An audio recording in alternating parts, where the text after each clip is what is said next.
leads us to a radical level of commitment. Honesty time, how many watch The Office? A few are brave enough to be honest? Yes, yes. If you watch The Office, you know who this is. Jenna Fisher, who plays Pam in The Office, who suddenly appeared on television, suddenly became a star, done a couple movies. She got there by a whole bunch of radical commitment. She says that I'm just going to read part of this in her words because it's just too great of a story. And this is how she got discovered. I've been living in LA for about 2 years when a friend of mine wrote a TV script and wanted to do a live stage version as a way of attracting TV producers. He asked me to play a small role. It meant lots of rehearsals for very little stage time and no pay. Along the way, I questioned why I agreed to do it, but it was very funny, and he was a friend, so I agreed. After our third performance, his manager approached me and asked if I had representation. I said no. She offered to represent me, saying she thought I had a real future in television comedy. Naomi is still my manager today. A month later, I was doing a very strange play at a small theater in Los Angeles. I was doing it because I loved the style of the show and because I loved the people involved. I worked all day as a temp doing mind-numbing data entry for a medical company, went to rehearsals for 5 hours a day, often getting home past midnight. One day an agent came to see the play and left with his card at the box office asking to meet me. He became my first agent. Now that sounds easy, right?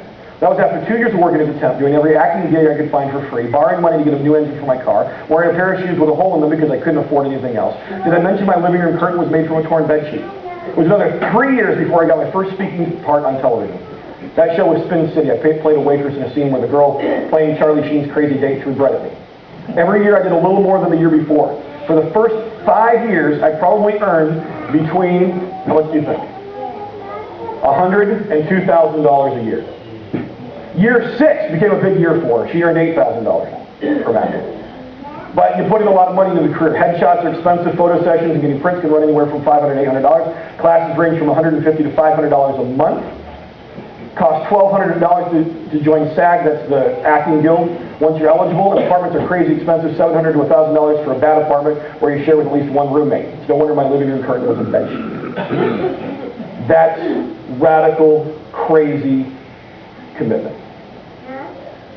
I'm going to pursue this no matter what the cost. Jesus did everything wrong. If you look at the story of Jesus, he did everything wrong. Turn to the Bible to Luke chapter 14. He does everything wrong. Luke chapter 14, starting in verse 25. It's the third gospel. A little past the middle part of the Bible. You'll get to Matthew, Mark, Luke, and John. They'll be the first books that start to really look like names you understand.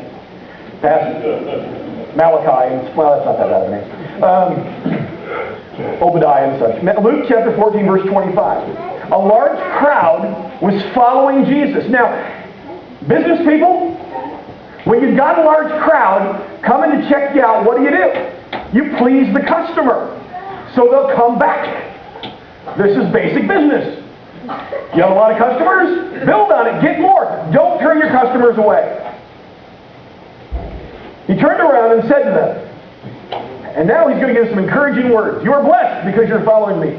Stay with me and I will give you much. No. If, verse 26, you want to be my disciple, you must hate everyone else by comparison. Your father and mother, wife and children, brothers and sisters, yes, even your own life. Otherwise, you cannot be my disciple.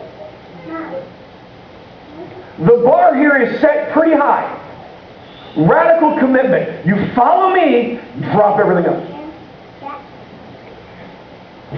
If you consider yourself a follower of Jesus right now, let me ask you a challenging question. If Jesus walked into church today, walked through the tables, walked up front and said, "Hi, Experience family? Y'all love the experience? Yeah! Praise God? Yeah!" All right, here's the deal. If you're going to stay a part of the experience, if you're going to be a part of my disciples, my team, my family, here's the entrance exam.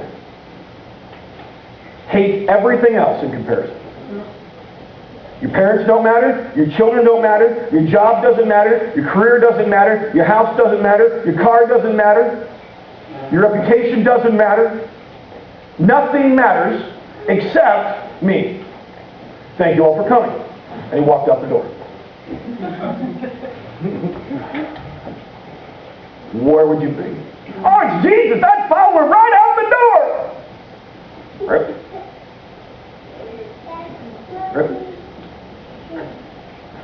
This is an incredibly radical level of commitment that can only be asked of someone who is equally radical, which was Jesus, who is radically that passionate about you,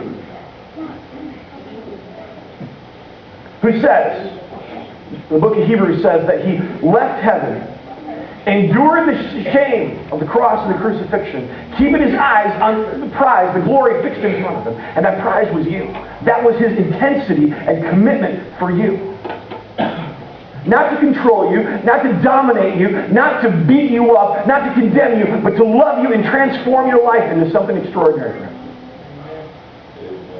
That's the radical kind of commitment that's modeled.